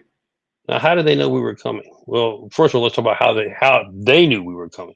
Because George Soros, you remember, bought 200 radio stations and newspapers that he controls, and he was publicizing it on his radio stations and in his newspapers. Now, the question then, if George Soros got the information, where did he get it from? We have done internal investigations. We now know who the culprits are. They're FBI agents in the districts and in the offices in And that the areas makes that it affect them. dangerous for the FBI agents themselves. So for their fellow FBI agents, it makes it very dangerous to have a whole big crowd out there. But you see, here I am saying, just the upper management. We're talking about the field offices. I was initially trying to say all the field agents are probably 95% of them are. Now I've got field agents in areas all across the country that are sabotaging our own director. And here is the point to those field agents, because we're picking them up as we speak. They're not only being fired, but they are being charged and indicted. Good. They're going to lose all their benefits. They're going to go to jail. We're going to make sure of that. But here's my question to them. Why would you not want to get rid of cartels, child sex traffickers, and terrorists? What? I understand if you like the color blue and I decide to paint the room pink. That's one thing. But can we not all agree that these people are bad for all of us and have to go? Why would you do such a thing? And that's what puts it in a very precarious site. If you're willing to do that to your fellow agents, what else are you willing to do? And how many of you are there? That's just the Bureau. We know the intelligence agencies are capable of doing it. And why do we know that? Because they've already been doing it. Remember, I told you about the honeypot. Right. Picked up by the CIA. They work in cahoots. How many of them? Let's just say you have 10,000 agents. How many of those are really true public servants, the way it should be? And how many of you are just so convoluted that you're just seeking to destroy with no rationale behind it? We're still having to analyze that one, John. That's a tough question for us right now. Well, I want to know who the prostitutes are, and I want the pimp perp walk too. Oh, well, I agree wholeheartedly. And like I said, that's coming. I mean, after Epstein, just the first part, the JFK file, it's all going to come out. Of course, I mentioned to you that, what we have seen, it was a CIA agent who was driving the vehicle that took the fatal shot on John F. Kennedy and used a weapon, a test protocol of a pistol that was being tested for the fact that A, it couldn't be detected, and B, the slugs that it used were laced with a sea poison, so that if it didn't kill, it would get into the brain and shut it down within 30 seconds to a minute anyway. So that technology doesn't go any other place but the CIA. That's where it came from. That's who did it. We have the pictures that show it. But it's interesting to me the mainstream media really hasn't pursued that. Of course, I say it's interesting. We just talked about why would they pursue anything the left doesn't want them to pursue, because they're getting paid by it. Well, here's the thing. So someone's going to go, John. They're going to go John or Michael. That's such an outrageous statement. The Ben Shapiros of the world.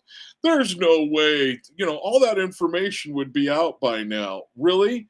Well, for 4 years, we were told by the Main Street media, people that literally were on camera right before the debate between Trump and Biden, that the week before it said he literally as sharp as he's ever been in his entire life. And then they go, I'm so surprised. After the debate, they're like, I can't believe that. What happened? I'm like, they've been lying to you for 4 years. If they're willing to lie about that, they're willing to keep that JFK was killed by the CIA. Yeah, they're going to hide that. Exactly. Stuff. Exactly. And here to add to what you just said, John, look how effective that they were. How many people bought that for the first 3 years? That Joe's a little slow, but he just has some bad days. He's typically fine. How many Americans truly believe that to begin with? I mean, they did a heck of a job. It was ageism or whatever they were, adult, whatever it is. Yeah. I was like, or when he fell off the bicycle, we all lose our balance. He just lost his balance. So they're good at what they do. That's why they were paid so much money to do it. And if they don't parrot it, they don't get their multiple millions of dollars with all their with all the power that comes along with it. Correct. Come on, wherever these guys. So I went to I went to an Anderson Cooper thing about, I don't know, 15 years ago, back in like 2008, 2009, 2010 here in Utah, when he came and talked near it might have been at the University of Utah, but near the University of Utah, came and talked to a bunch of people. And he was treated like, standing ovations. Like a rock star. Yeah, he was treated like a rock star. He has the most handsome, he has access to every handsome gay guy he wants. And all those guys, they have every access to every hot chick they want. Right. And also, guess what? Those ladies may be claimed to be pure, but they're little honeypots. They're little. They're just as bad as the dudes, because there's a weeding process that gets you to. You have to do the proper things and be doing the proper things to get moved up. If you're not doing it, you don't get moved up. Exactly, and that's what back on we're talking about for the show this evening. We can just go on for hours and hours, just the level of corruption. Here's what I want your listeners to understand. We've roughly covered a little over 3% of the federal budget, 3%. And this is the kind of corruption we found so far. Wow. Wait till we get the other 97%.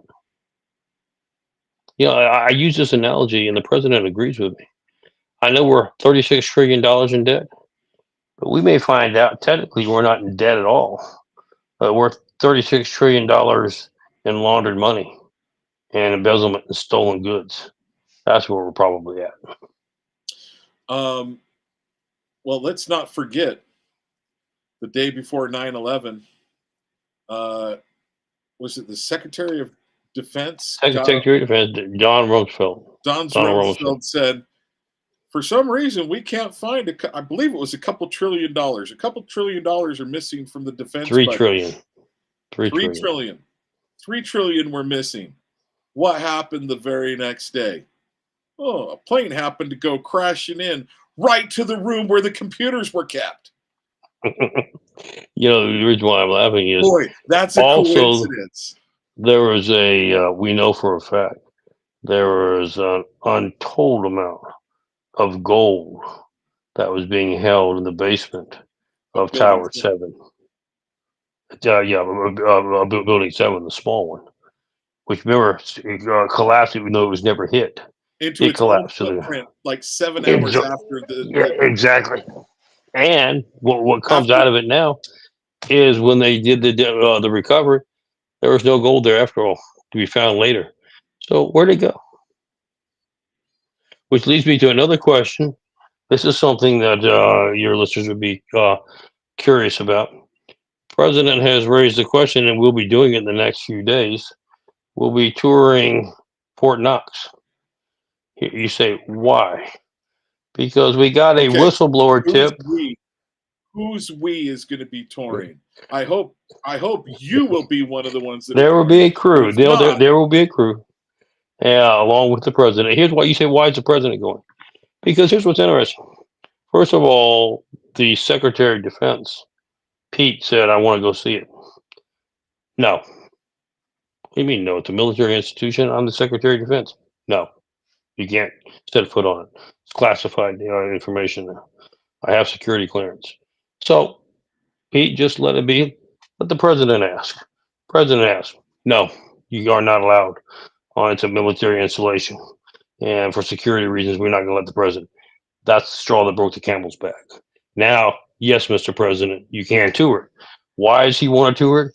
We got a whistleblower um, tip, and we verified it.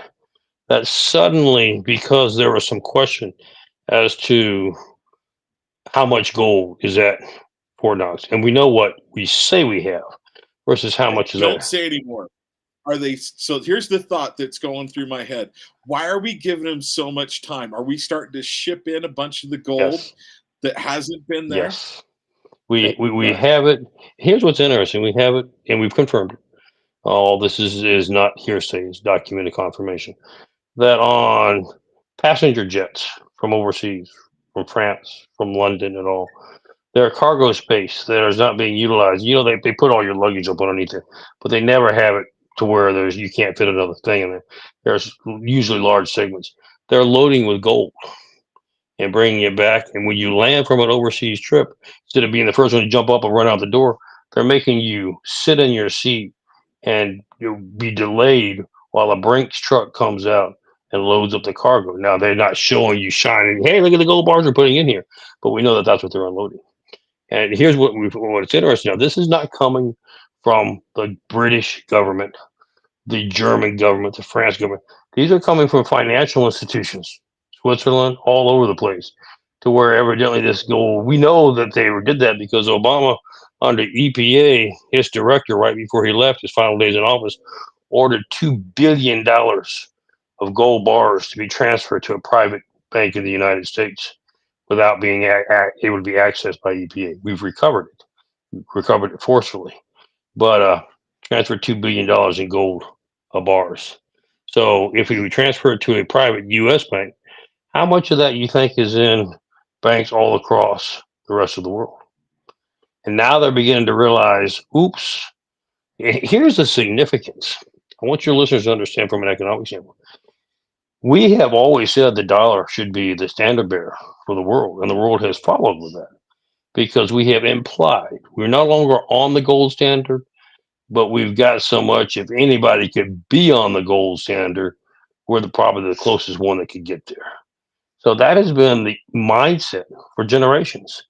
If we go in now to the vaults, and let's just say there should be 200 million bars, and suddenly there's only 20 million bars, do you know what that's going to do to the global financial market? The instability that will cause, the uncertainty. Chaos. So Chaos. they are quickly trying to figure. We have been told we're going to have to verify this. Is that they are so desperate they are creating lead bars and gold plating them. I was going to bring that You up. know, so we're going to be testing it as well. But people say why? I get all this whole conversation we've had for the last 2 hours. It's not been a pleasant conversation. But folks, let me tell you this. Would you rather me be honest with you and tell you you got cancer, but you can survive if we operate and take it out now? Or would you rather me just say, oh, John, you look great. Keep it on. And then you keel over in 3 or 4 years? Because we cannot sustain what we're doing for another more than 3 or 4 years, and the country will collapse economically. And then, there'll be no law and order. There'll be nothing but anarchy and chaos, and America will no longer exist. Is that what you'd rather me do? Or would you rather be honest and say, folks, it's bad, and I don't like having these conversations. But if we all know about it, the facts, not hyperbole, not my conspiracy theory, not my viewpoint, here are the facts. Now, we as Americans all have a vested interest in this country. What are we going to do to solve it? Well, I can tell you the vast majority are going to say we're going to have some values and principles. You can't let people get away with stealing it. You can't let people get away with killing our young people with fentanyl. You can't let people get away with coming over here and running drugs and sex trafficking, etc. There's going to have to be some major changes, and that's what we're attempting to do, John. Okay, I want to read a comment real quickly from our beloved call screener / producer. He said the FBI has been bad right from the beginning with J. Edgar Hoover. They have the dirt on everyone. Isn't that how the KGB operated? And I'm going to say, yeah, pretty much. Okay, so let's. We've got 20 minutes left, roughly. Somewhere that we've gone over a few minutes. I don't want to take you too far over because we're good. We're good. We've been going strong without a break. I want to ask you. Let's talk a little bit. I love hearing that about Fort Knox. I'm glad that you're sharing that. Apparently, you've got the good insight. Because the first thing that I heard when they were like, Donald Trump was like, hey, maybe we should go check out Fort Knox. I'm like, oh, no, Donald, why did you say it? Because I'm like, that you're just giving them a heads up so they can try to get the gold back. Because if it's missing, and I believe there's a bunch that is, and when you said the lead bars, that was the other thought. You just get a bunch of lead bars and do an outer coating of gold leaf. You, by looking at it, you wouldn't even be able to tell. You'd weigh it, you could find out. Well, here's the funny part of that strategy, John. We had weighed about whether to let's just jump in the car and run over there real quick unannounced. But if what we suspect is accurate, I'd rather give you the chance to try to figure out how to bring it all back and get as much of it back as possible. So when I find out what is missing, it is not as impactful on the world economy as it could be had I gone over there and there'd be one bar sitting in the middle of an empty room. Yeah. Okay. Let's go. And that is just mind blowing that the Secretary of Defense doesn't have the clearance to go. They've changed their position now. They said that they're welcome, but why would you take that position to begin with and hold it for days? It's not like, oh, let me call you back in 10 minutes. I got mixed up. I gave you the wrong information. They held that position for days, so they were finally told, we're coming. Okay, Sorry, you're speaking with private so and so. I don't have the authority to verify your credentials, Mr. Hexted, if this is really you, right? It was kind of like, we're coming, and we have the armament to get in if we need to. I bet you Pete Hexted was not calling the private at the guard shack. He was calling the commander of the base. Yes. I asked the question. So don't tell me this is one of our TV generals. Yeah. So we're making some cleaning. Really? We've already replaced the chairman of the Joint Chiefs of Staff, even though he'd only been there for 2 months. We're not going to tolerate anymore. We have fired. I'm just giving your listeners some points to dwell upon. We have fired all 93 U.S. attorneys across the country, removed them immediately.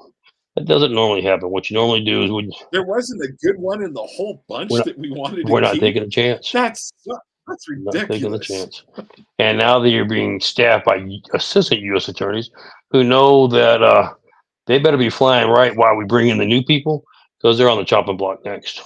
So that's why there is such a upheaval with people. They're trying to generate this. You're just firing everybody. You're creating chaos. No, we're firing people first to stop the bleeding. Then we're going to go back in and charge the people who created the wounds after that. But the first thing we have to do is stop the bleeding. And if you're the one sitting over there with a knife and you keep stabbing, I got to get you out of there, or otherwise we're never going to stop the bleeding. Well, folks, okay, bottom line, let me real quickly give out the call-in lines. This is the last time I want to mention it. We've got a number of viewers. I can see the numbers. We've got a bunch of you that are watching. You can ask a question. I ask a question on YouTube. It comes through on my screen. So for the chat, you can ask us a question. But also the call-in line is 385-899-2134. 385-899-2134. I mean, come on. Michael just threw out something that I didn't even think to ask when it came to Fort Knox. Okay. Last thing I do want to touch before we go is I want to get I want your opinion, and let's kind of go what happened with Zelensky here in the when he came and met with Trump at the White House. But before we get to that, is there anything else that you're like, John? I think your listeners might want to know this, or I think this is really important that we cover this.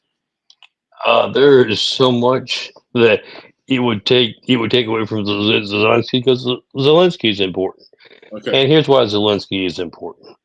Because under the previous administration, two things happened. And this has been playing out for years. I want you to understand how well orchestrated the deep state, and you can change the name, I don't care, still the same people have been. They decided to create a boogeyman, an enemy that we could all rally behind and say, if we're going after the boogeyman, we're not going to check as to, where the money's going and what we're doing with it. We were all good that we're going after the boogeyman. Who was the boogeyman? It was Russia, Soviet Union. Now, here's what happened. We're doing history. Communism doesn't work. Soviet Union found that out and it collapsed. Okay, Russia continued with communism, but you notice they have changed the majority of their policies. The majority of their policies are capitalism. We have created an image that Russia, Russia, Russia, everything's bad with Russia. So it doesn't make any difference. If I tell you, John, we're going to be spending money to help defeat Russia, you're not even going to ask me how much. Just do it. No, that has been a bogus statement that the left has used for generations. Now, that having been said, they used the boogeyman. Russia is going into Ukraine. Why did Russia go into Ukraine? Why did those dirty people go in and go after those poor little innocent Ukrainians? It wasn't Ukraine they were going after. We know, and we have the documentation, the intel. Ukraine was being used, even by the United States, to create biolabs, warfare labs, chemical warfare labs. They're right on Russia's border. Do you think we would allow somebody to create biolabs on our border that, if something broke and the wind blew the wrong way, could wipe out half of our population? Of course not. Russia continually asked and got no response and no support. Why? Because Ukraine was being used by the left as a fantastic money laundering system. It benefited them to create a war between Russia and Ukraine so that the military industrial complex would make more money. They could send more over there, sell it on the black market if they needed to, make sure majority of it came back to those who supported it. Great syndicated criminal network. Now, if you're going to have a president of that network, do you not think he also needs to be part of the criminal network? We know for a fact that Zelensky owns multiple. I'm not talking about two. I'm talking about many, multiple matches, 5, 10 millions above in the United States that were paid for by our tax dollars. I don't think we sent the money for his personal enrichment, yachts, and that's No, we just did not. him. You know what's interesting? If you go today to the Swiss Alps, the Riviera, places that are key luxurious resorts, you know who you find the majority of people that are there spending the money? Ukrainians. Ukrainian. Exactly. And where are they getting the money from? You and I are sending it to them, John. We're not going on vacation over there. We're sending our money to them to allow them to do so. Now, that has all been transpiring behind the scenes. Then you have Zelensky suddenly seeing that we know the gig is up, and we're going to start getting our money back and start bringing it in to this disastrous movement. Well, he met with the Democrats before he met with President Trump. They don't want him to do that because that cuts off their funding sources. Now, not just Democrats. We've got Republicans that are in on that money laundering as well, quite a few of them, quite frankly. And so the pressure was, oh no, we have to continue to defend Ukraine. Well, Trump is smart enough to know, no, the gig is up, it's over. You're not going to rob the U.S. Treasury anymore, sell our markets on the black, sell our armaments on the black market, take our tax dollars and go out to the Riviera or buy mansions with it. We're shutting it down. But they convinced Zelensky that he would be better off if he strong armed and tried to make the president of the United States look bad in his own office, that the American pressure would rise up to support the poor Ukrainians. It didn't work. And quite frankly, you saw today, he has now come out and issued an apology and asked that we really begin negotiations to establish peace. Is peace possible? By all means, Putin doesn't want any more war there. Here's all Putin wants. No more biolabs. No more threatening of the Russian people. Okay, and no membership in NATO. What does the United States want? We've already given you 300+ billion in either armaments or cash. We want to be paid back. We're not asking a homeless person to pay us back. You have the resources and your mineral deposits and then your resources in your mining resources there in the country. Here's a perfect scenario. You're going to partner with the U.S. Give us 50% of what comes in off the mining. By partnering with us, we're going to have American technology. American workers will go to Ukraine to help make sure we secure the removal of these minerals. So now we have an American presence there. You remember what I just said happened, or what's fixing to happen to Mexico when you kill an American citizen with this administration? You're not going to get away with it. Same principle would apply there. Tell us. So you've got great security, Ukrainians, if American presence, not soldiers, but if American presence is in your country, helping to gain resources to pay us back for all that you basically stole out of the American treasury, that's the best scenario for everybody. But it has one problem for them. We shut down all their money laundering. We shut down all their corruption. We shut it down for the players in the United States, the people that are getting kickbacks. Great for the American people, horrible for the syndicated criminal network that is operating even through our U.S. Capitol as of today. But it's going to happen because there's no alternative. Quite frankly, enough blood has been shed that even the Ukrainian parliament will impeach Zelensky if he does not move in this conflict. Yeah, so I thought that was something that was really interesting that I just recently saw is that there is a move for impeachment against Zelensky, even in his own country. So, boy, wouldn't that be nice to see? Well, it comes down to this, and this is what I want to leave your listeners with this point. You know, what we've talked about has not been pleasant over the last couple of hours, but it has been principled. It has shown the values and principles this country has. And when you determine to govern by principle and values, you hit some hard spots maybe, but at the end of the day, by doing the right thing, it comes back to around and it comes together. And that's what you're seeing because you remember this is not just Ukraine and Russia and the United States. We're on the world stage. The eyes of the world are upon us. Same thing as when you kill an American in Mexico. How you react will depend on what other people across the globe will do and their respect towards this country. So we have got to have a firm, aggressive response. We will protect our interests and our people, whatever the cost. Cost of freedom is never cheap. We've always paid it before. We're going to continue to do so. So we expect to have the kind of operations that are respectful on both sides. One other thing I want to put out there, John, is we're not going to let the military industrial complex run this country anymore. It's not our responsibility to be the military police around the world. We will protect America's interests and American citizens. We have the military capability to do so. But if you country wants to pursue some other kind of a governmental form, your people either have to resist it or you'll have to support it. It is not America's role to send American blood to overthrow governments like we have done in the past. That's been the CIA. Those days are over. It's time that we make America first and great once again. Amen. Okay, something that I want to couple real quick things that I want to mention real quick. Some information that's just coming out. Trump and Zelensky set to sign historic mineral deal.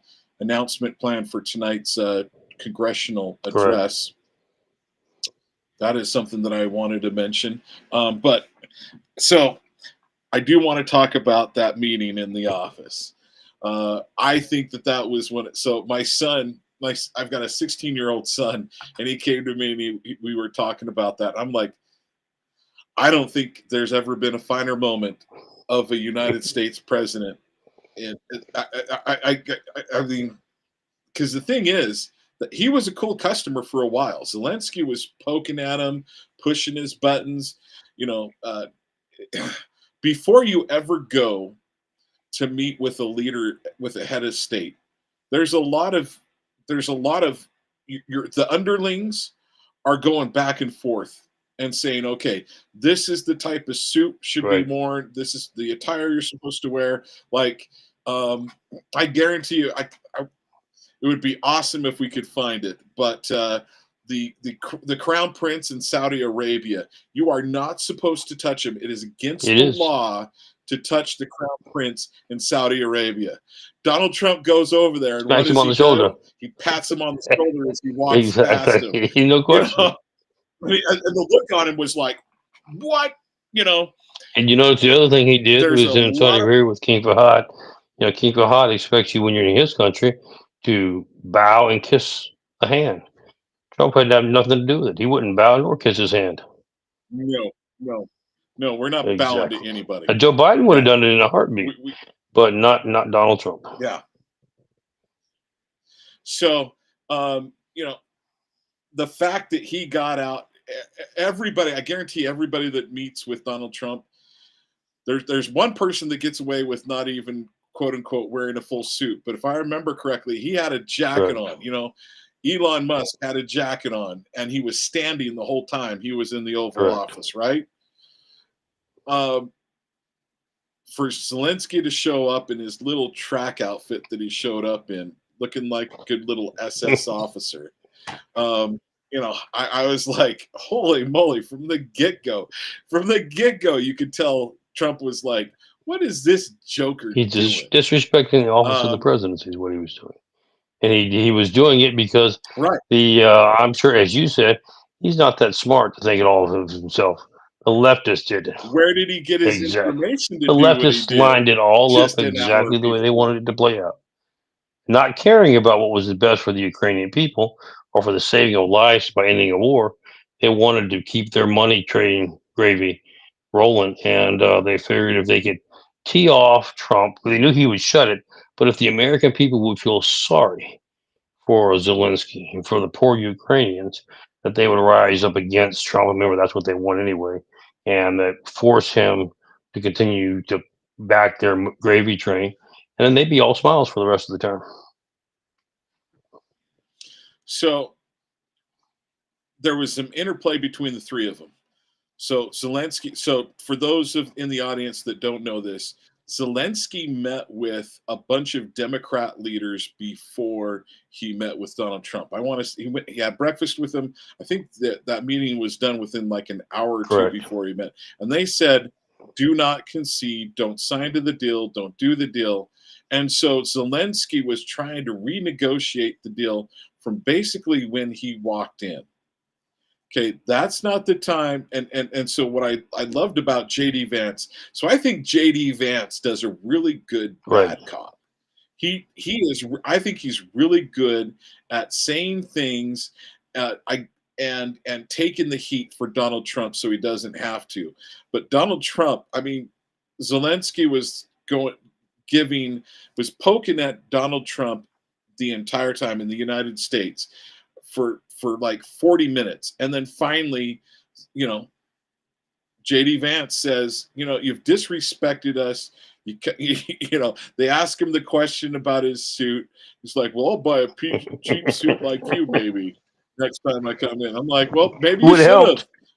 Maybe, you know, heaven knows you could afford it if you've got like 4 mansions in the United States, right? So, you know, Donald Trump could have said, well, where's all those billions of dollars gone into your pocket? Where are you hiding it at? He didn't bring that up. He just said, hey, we're trying to get a security, you know, and he says, well, we need a security deal. What's the whole point of having those precious minerals? It's to get the United States in. And he basically said, I'm trying to give you a security deal, but we got to get this done first so I can go back to the Russians and say, you can't attack them now because we're going to have a bunch of United States citizens Exactly. there. See, and this is what he doesn't understand. And I want to bring this up. I guarantee you that had been pointed out to Zelensky and his people multiple times before they ever stepped foot in that That's room. why he quote unquote agreed to the deal the first time around. That's why he was coming. But the Democrats, which you got to understand their purpose, they don't care about what's best for America. They don't care what's best for Ukraine. They only care about what's best for them and their pocketbook. And that's why they convinced him to debug the system. But what Zelensky wasn't understanding is America, through shows like yours, John. Most Americans now understand that the bill of goods that we were given, that Russia's the boogeyman, and that the poor Ukrainians are being suffered and destroyed, and it is our job, our duty to go rescue them, isn't true. We're being used to steal money and to launder money. And the president knew that there's no way I can convince the American people to provide security forces to risk our soldiers and give you more money when they now realize what you've done to us. Your only hope is to enter into a joint venture. Let the American people feel like things are there's restitution, we're getting paid back, and consequently, a factor of that that's not publicized but is there is, as you said, with the U.S. presence there, it provides that safety net that you were always looking for anyway. One thing you got to say, Trump's Yeah. a brilliant man So when it comes to business. He really knows how to work it. yeah, and I love the fact that they wound up just saying, okay, we're done here. See you later, pal. We're not doing our lunch. You're leaving. You're kicked out of the White House. One of the Holy things I cow. wanted to mention that I don't.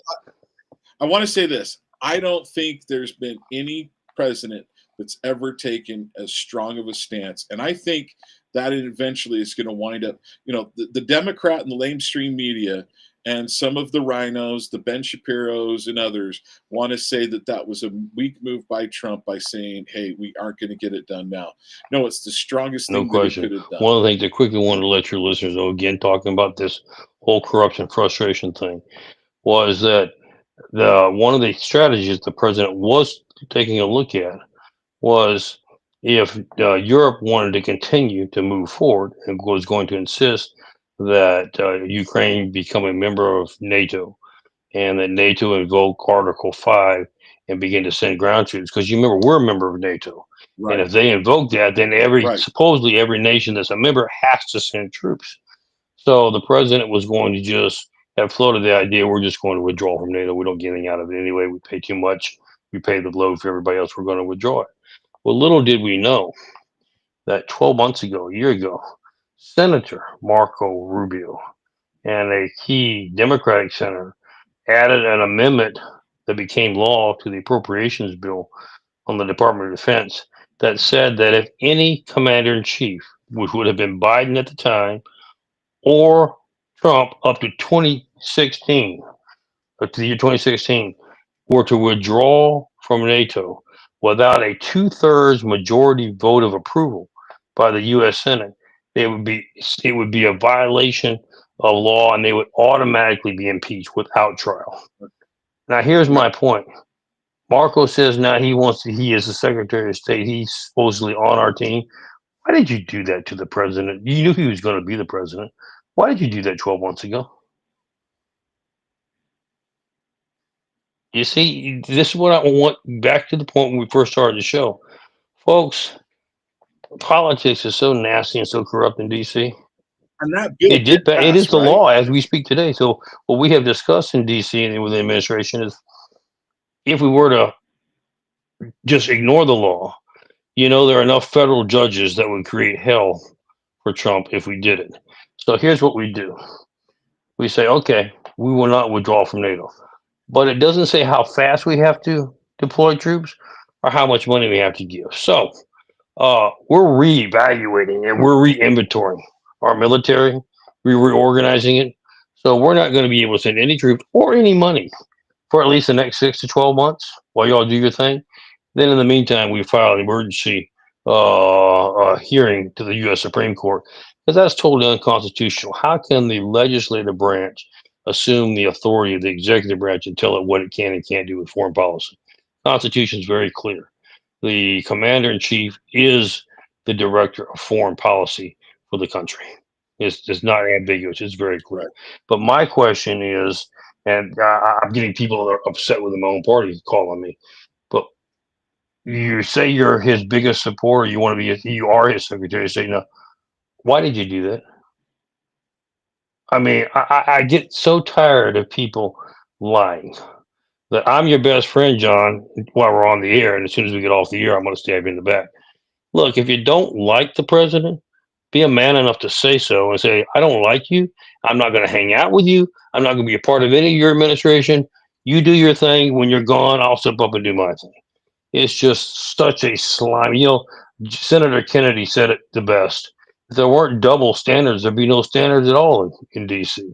I mean, and that's sad. I just wanted your listeners and your viewers to understand there's a lot we're doing, tons more to come, but understand that none of it is coming easily. Well, continue the good work back there, my friend. Continue the good work. We thank you for coming on and Well, thank you, joining John. us. We're now at 6:03, 8:03 your time. I bet I'm not exactly sure. I think That it's is at correct. 9 o'clock Eastern is when I'm supposed to talk. So let's go ahead and bring pretty much this to the close. Any last thoughts that you want to mention when it comes to Zelensky? Bottom line, I think Donald Trump, and I even think J.D. Vance. Man, J.D. Vance. I'd love to see that guy be the. Right now, he is doing everything and acting in the way that I want to Right. see him act at the moment. Your I, thought? I would agree. I think you can see I'm hesitant because of the fact that, you really don't know who to trust right now. Time will tell. I know that there are some very negative things that the individual said about Trump to begin with. I realize there is quote unquote a change of heart, but boy, I see that every day in politics. It's supposed to change of heart, but there's not really there. So I know where we're at today, and we're heading the right spot, and we're headed in the right spot tomorrow, and hopefully people it's coming from the heart, and will continue to prosper from there. Okay.